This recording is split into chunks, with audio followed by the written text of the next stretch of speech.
नमस्कार दोस्तों, मैं हूं आपका दोस्त विनय और स्वागत करता हूं वीडियो नंबर 78 में। दोस्तों अपने अगले प्रॉब्लम की तरफ चलते हैं। एक शानदार और बहुत ही इंपॉर्टेंट प्रॉब्लम है दोस्त, ये है रिकवर बाइनरी सर्च ट्री। तो इसमें अपने को करना क्या पड़ता है, रिकवर बोलने का मतलब करेक्ट करना है बाइनरी सर्च ट्री को। एक गड़बड़ बाइनरी सर्च ट्री आपको दिया होगा, आपको उसको करेक्ट करके सही बाइनरी सर्च ट्री बना के देना है। इसका मतलब क्या करना है, यहाँ पे एक बहुत बढ़िया चीज़ लिखा होगा, देखो एक बार रीड करते हैं। You are given a root of the binary search tree, मतलब बाइनरी सर्च ट्री दे के रखा है where the values of exactly दो नोड गड़बड़ है। मतलब दो नोड ऐसे होंगे जो गड़बड़ी फैला रहे होंगे। जैसे कि आप देख सकते हो बाइनरी सर्च ट्री का प्रॉपर्टी क्या बोलता है कि कोई नोड के लेफ्ट साइड पे हमेशा छोटे और राइट साइड में हमेशा बड़े एलिमेंट होंगे। लेकिन आप देख सकते हो इस पिक्चर में रेड कलर से दोनों हाईलाइटेड है, इसका मतलब गड़बड़ी है। लेफ्ट साइड पे देखो बड़ा वैल्यू है। अगर मैं इन दोनों को स्वैप कर देता हूं तो देखो क्या ये करेक्ट बाइनरी सर्च ट्री है? बिल्कुल है। तो यही काम अपने को करना है, दो इनकरेक्ट नोड को पहचानना है और जैसे ही पहचान गए उन दोनों को आपस में स्वैप करना है। यही आइडिया है। तो आइडिया तो हम समझ गए, अब आपको इसका मतलब ट्रेवर्स करना पड़ेगा। अब कौन सा ट्रेवर्सल यूज करोगे ये आप सोच लो, सिंपल सी बात है। एक बहुत बढ़िया प्रॉपर्टी मैंने आपको पहले बता के रखा है कि भाई बाइनरी सर्च ट्री का इन ऑर्डर ट्रेवर्सल जो है हमेशा सॉर्टेड होता है।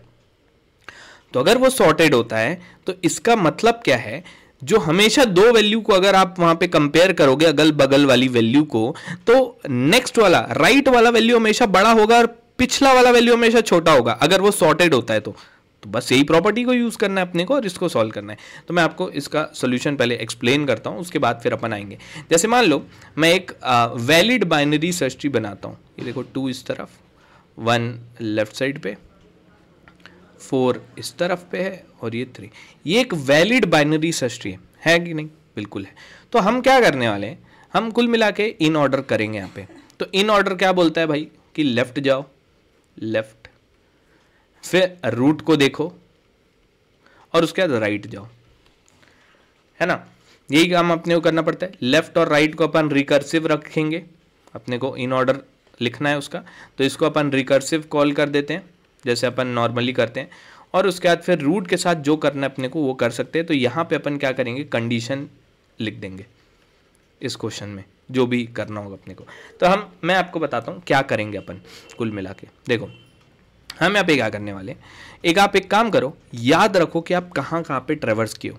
तो सबसे पहले लेफ्ट की तरफ जाते हैं अपन, रूट दे के सबसे पहले कॉल करेंगे इन ऑर्डर को। यही करते हैं अपन, इन ऑर्डर लिखेंगे, इन ऑर्डर और रूट दे के इसको कॉल कर दिए। तो इनिशियली मुझे 2 मिला। अब ये बोलेगा कि भाई तू लेफ्ट पे जा, मैं लेफ्ट पे आ गया, 1 पे आ गया, ठीक है। ये बोलेगा कि तू फिर से लेफ्ट पे जा, लेफ्ट पे तो नन है, नन मुझे मिल गया, इसका मतलब ठीक है। तो वहां पे अपने को रुक जाना है, वो एक स्टॉपिंग कंडीशन लिख देंगे कि अगर कुछ भी नहीं है तो रिटर्न कर दो, ठीक है। तो लेफ्ट पे अब कुछ नहीं है। अब मैं क्या करूंगा, एक पॉइंटर को बोलूंगा कि भाई प्रीवियस भाई तो इसको अब याद रख कि मैं यहाँ पे ट्रेवर्स कर चुका हूँ। तो प्रीवियस भाई बोलेगा कि ठीक है मैं 1 पे ट्रेवर्स कर चुका हूँ। अब मैं वापस आ जाता हूँ 2 के पास, ये मैं आ गया यहाँ पे 2 के पास वापस। अब मैं वापस से कंपेयर बस करूंगा कि जो मेरा प्रीवियस वाला वैल्यू है क्या वो बड़ा तो नहीं है। अगर बड़ा निकल जाता है तो इसका मतलब कि वो सॉर्टेड नहीं है। बहुत सिंपल सी बात है, अगर प्रीवियस वाला वैल्यू बड़ा निकल जाता है तो वो सॉर्टेड नहीं है, वो बड़ा नहीं हो सकता है। तो उस केस में अपने को मिल गए हैं वो 2 नोड। अच्छा मिले नहीं है, मुझे 1 नोड मिला है। उस केस में जरूरी नहीं है कि उसी समय मेरे को स्वैप कर देना है, ठीक है। तो मुझे पता चल गया ओके यहाँ पे गड़बड़ी है, ये वाला नोड गड़बड़ी फैला रहा है। तो मैं यहाँ पे 2 पॉइंटर को लूंगा, एक बोल देते हैं अपन फर्स्ट गड़बड़ी और दूसरा बोल देते हैं सेकंड गड़बड़ी। तो यहाँ पे जैसे देख सकते हो आप, कोई गड़बड़ी नहीं मिली मेरे को, प्रीवियस वाला वैल्यू छोटा है, कोई दिक्कत नहीं है। आगे बढ़ जाएंगे, 4 के पास पहुंचेंगे। 4 बोलेगा कि पहले लेफ्ट के साइड जाके आ जाओ। तो लेफ्ट के साइड पे गए अपन, तो लेफ्ट के साइड पे गए तो यहाँ पे 3 से पूछे कि भाई कोई लेफ्ट है क्या? नहीं है, तो ठीक है। प्रीवियस अभी भी क्या है, प्रीवियस, अच्छा यहाँ पे प्रीवियस जो है अपडेट होके अब 2 हो जाएगा। 2 पे अपन आ चुके हैं, चेक कर चुके हैं, 2 हो गया प्रीवियस, ठीक है। यहां तक क्या आ गए थे। 4 के पास जब पहुंचे थे, 4 बोला था पहले लेफ्ट की तरफ जाओ, ठीक है। तो अपन लेफ्ट की तरफ आए। अब मैं फिर से चेक करूंगा कि क्या ये 3 जो है और प्रीवियस जो है, प्रीवियस जो है वो बड़ा तो नहीं है, नहीं, यहाँ के केस में तो नहीं है, तो ये बिल्कुल वैलिड वाला केस है। वापस से 4 के पास आया, 4 अब मेरा प्रीवियस बन जाएगा ये 3, अब मेरा प्रीवियस बन जाएगा ये 3। अगेन मैं चेक करूंगा प्रीवियस जो है वो बड़ा तो नहीं है, नहीं है, ये बिल्कुल वैलिड बाइनरी सर्च ट्री है, वैलिड है। अब यही मान लो कि ऐसा होता ट्री 1 3 4 और यहाँ पे 2, दिक्कत कहाँ पे आती? दिक्कत वही होती सबसे पहले प्रीवियस यहाँ पे होता, कोई दिक्कत नहीं थी, 3 तक के चल जाता, ये आगे बढ़ जाते अपन, अब प्रीवियस यहाँ पे आ जाता, ठीक है, 4 के पास जाते, 4 बोलता है 2 के पास जाओ, 2 के पास पहुंचते, अब यहाँ पे चेक करते, ओहो प्रीवियस जो है वो बड़ा मिल गया मुझे, प्रीवियस जो है बड़ा मिल गया, तो इस केस में क्या करना है? स्वैपिंग करनी है, तो स्वैपिंग करेंगे इस तरीके से, तो ये बिल्कुल करेक्ट बाइनरी सर्च ट्री बन जाएगा। एक बात जो है वो बहुत इंपॉर्टेंट और जो ध्यान रखने वाली बात है वो ये है कि जब आप अपडेट करोगे इस फर्स्ट को, ये फर्स्ट जो है वो एक ही बार अपडेट होगा। मतलब जैसे आपको पता चल गई कि यार यहाँ पे तो गड़बड़ी है, जैसे इस वाले केस में, ठीक है, यहाँ पे आपको पता चला कि जब आप 4 के पास पहुंचे थे तो आपको पता चल गया कि गड़बड़ी है, तो आप सबसे पहले तुरंत प्रीवियस का वैल्यू डाल दोगे फर्स्ट के अंदर, यही करोगे, तुरंत डाल दोगे। और ये काम आपको सिर्फ एक ही बार करना है, ये काम ओनली वंस। क्यों ओनली वंस? क्योंकि भाई मान लो किसी और नोड पे भी आपको गड़बड़ी दिख गई, मतलब मान लो कि आपने, जैसे यही वाला एग्जांपल है 1 3 4 और 2, गड़बड़ी अगर देखा जाए ना तो इधर भी है, ठीक है, मान लो अभी के केस में मैं आपको बता रहा हूँ गड़बड़ी जो है इधर भी है, 4 में भी है और 2 में भी है।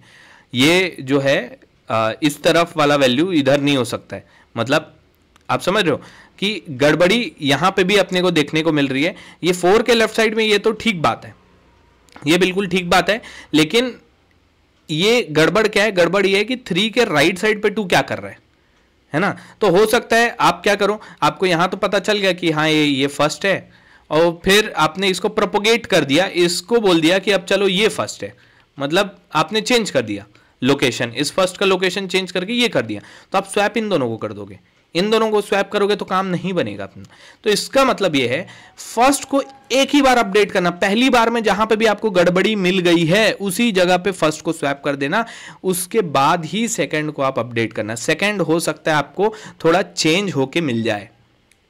समझ में आया मैंने आपको क्या बोला? बहुत इंपॉर्टेंट बात है, इसीलिए इस चीज़ के लिए अपन एक छोटा सा कंडीशन लिख देंगे कि भाई एक ही बार अपडेट करना है फर्स्ट को, और सेकंड अपने को आगे बढ़ाते जाना है, और सेकंड जो है वो मल्टीपल टाइम अपडेट हो सकता है, ताकि अपने को सबसे जो प्रॉपर गड़बड़ी वही मिले। आप समझ गए होंगे मैं क्या बोलना चाह रहा हूँ, ठीक है? तो बस यही चीज़ का बस यहाँ पे ध्यान रखना है। अब मैं यहाँ पे इसका सोल्यूशन यहाँ पे कोड करने की कोशिश करता हूँ।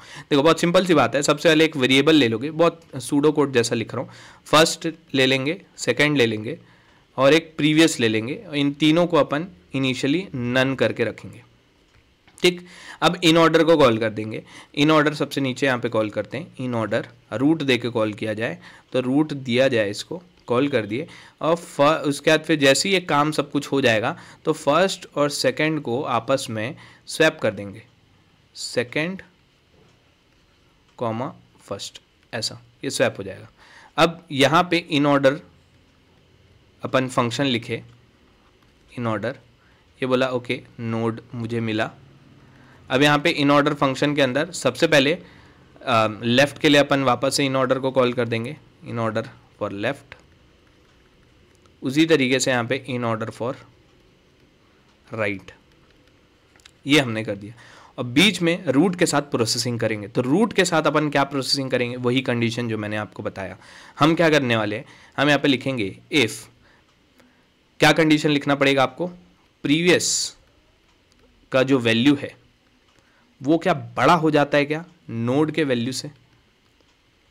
अगर ऐसा हो जाता है तो वॉयलेशन है, वॉयलेशन है तो मैंने आपको बताया फर्स्ट को एक ही बार अपडेट करना है। तो फर्स्ट को एक ही बार अपडेट कब करना है, पहली बार में नन है, इफ़ नॉट फर्स्ट, अगर फर्स्ट में कोई वैल्यू नहीं है, उसी केस में फर्स्ट को आप इस तरीके से लिख दो, फर्स्ट जो है वो प्रीवियस बन जाएगा, और सेकंड को अपने को अपडेट करते रहना है, सेकंड इज इक्वल टू जो नोड अपने को मिला है वो मैंने यहाँ पे कर दिया, ठीक, ये हो गया।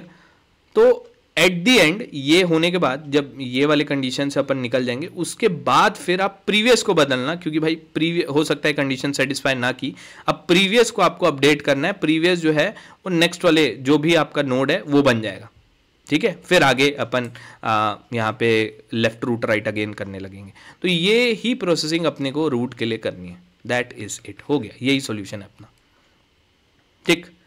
अब यहाँ पे एक बेस केस लिख देंगे, यहाँ नहीं, इन ऑर्डर का जो बेस केस होता है वो क्या होता है, रुकना भी पड़ेगा ना भाई। इफ़ नॉट नोड, अगर कोई नोड नहीं मिलता, नल वैल्यू अगर उसके आगे है तो रिटर्न कर दे, बस ये लिख दिया मैंने, ठीक, इतना ही है। अच्छा, एक छोटा सा चीज़ और, इनिशियली प्रीवियस जो है नन है, पहली बार में जब नन डॉट वेल अगर आप चेक करने जाओगे ना तो प्रोग्राम क्रैश कर जाएगा पहली बार में। तो यहाँ पे एक छोटा सा कंडीशन और डाल सकते हो कि ये नन नहीं होना चाहिए, या फिर ऐसा लिख दो इफ़ सेल डॉट प्रीवियस, कुछ होना चाहिए वैल्यू, अगर वैल्यू नहीं है तो उस केस में क्रैश हो जाएगा प्रोग्राम अगर इसको चेक करेगा तो ये चीज़ ध्यान रखना भाई, क्योंकि पॉइंटर है, पॉइंटर का वैल्यू चेक कर रहे हो, पॉइंटर नन को पॉइंट कर रहा है और आप उसका वैल्यू देख रहे हो तो प्रोग्राम क्रैश हो जाता है, ठीक है। तो ये छोटा सा चीज़ अपने को चेक करना है। तो बस यही सोल्यूशन को अपन यहाँ पे लिख देते हैं सटासट। तो self dot first comma self dot second comma self dot previous is equal to none लिख दिया मैंने पहले। अब उसके बाद फिर इन ऑर्डर ऐसा लिख दो, इन ऑर्डर, उसके बाद रूट दे के कॉल कर दो, स्वैप कर दो, सेल्फ डॉट फर्स्ट का वैल्यू स्वैप करना है तो val comma self dot second का वैल्यू दे के स्वैप करना है, ये लिख दिए, is equal to self dot second dot val comma self dot first dot val. ये हो गया, ये हो गया, रूट दे के कॉल किया, ये हो गया। अब उसके बाद फिर आप फंक्शन लिख लेते हैं इन ऑर्डर का, तो डिफ और इन ऑर्डर, और ये मैंने लिया नोड। अब यहाँ पे रिकर्सिव कॉल, इन ऑर्डर एक लेफ़्ट के लिए नोड डॉट लेफ़्ट, एक राइट के लिए लिख देते हैं in order node dot right, इतना सारा फालतू का स्पेस जो है उसको कम कर देते हैं ऐसा। अब यहाँ पे बीच का प्रोसेसिंग लिख देते हैं। तो प्रोसेसिंग में सिंपल कंडीशन जो मैंने आपको बताया, इफ़ एक छोटा सा चेक, सेल्फ डॉट प्रीवियस नन नहीं होना चाहिए initially, and self dot previous dot value जो है अगर वो ग्रेटर निकल जाता है, वॉयलेशन वाला कंडीशन, तो उस केस में पहली बार में if not self dot first, अगर ऐसा है तो आप क्या करो, आप यहाँ पे सेल्फ डॉट फर्स्ट को अपडेट कर दो सेल्फ डॉट प्रीवियस से, और इफ़ कंडीशन के बाहर निकलो और सेल्फ डॉट सेकेंड को अपडेट कर दो नोड से, और ये पूरा इफ़ कंडीशन के जब बाहर निकल जाएंगे तो प्रीवियस को अपडेट करना है। अगर मान लो इस कंडीशन पे ही नहीं घुसे तो प्रीवियस को अपडेट कर दो नोड से। That is it. थोड़ा सा स्पेसिंग डाल देते हैं ताकि सॉल्यूशन आपको थोड़ा सा समझ में आए। अब सही है, अब ठीक दिख रहा है, ये हो गया ठीक। ये अब इसको रन करके देख लेते हैं।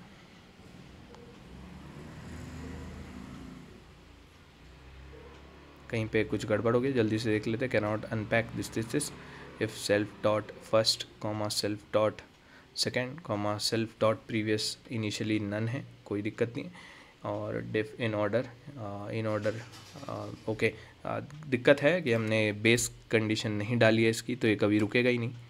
तो अगर रुकेगा नहीं तो गड़बड़ होगा। इफ़ नॉट नोड तो रिटर्न कर दो, ये ठीक है, रिटर्न कर दिए। अब उसके बाद और एक बार देख लेते हैं, इन ऑर्डर लेफ़्ट के लिए कॉल किए, इन ऑर्डर राइट के लिए कॉल किए, इन ऑर्डर रूट, ये स्वैपिंग, फर्स्ट को सेकंड के साथ, सेकंड को फर्स्ट के साथ, सेल्फ डॉट प्रीवियस को अपडेट किए हैं, इन ऑर्डर राइट के लिए कॉल किए हैं, कंडीशन में self dot previous self dot ये पहली बार में अपडेट करेंगे। अब सही लिख रहा है। अब रन करके देख लेते हैं। Can not unpack this value, तो एक बार देखते हैं क्या है। यही वैल्यू है ना भाई, self dot first self dot okay okay, ये ऐसे नहीं लिखना चाहिए, मुझे ऐसा लिखना चाहिए, ऐसा। अब कोई दिक्कत नहीं होनी चाहिए। ऑलराइट, तो ये एक्सेप्ट हो गया है हमारा सॉल्यूशन, और इसको अब एक बार सबमिट कर देते हैं।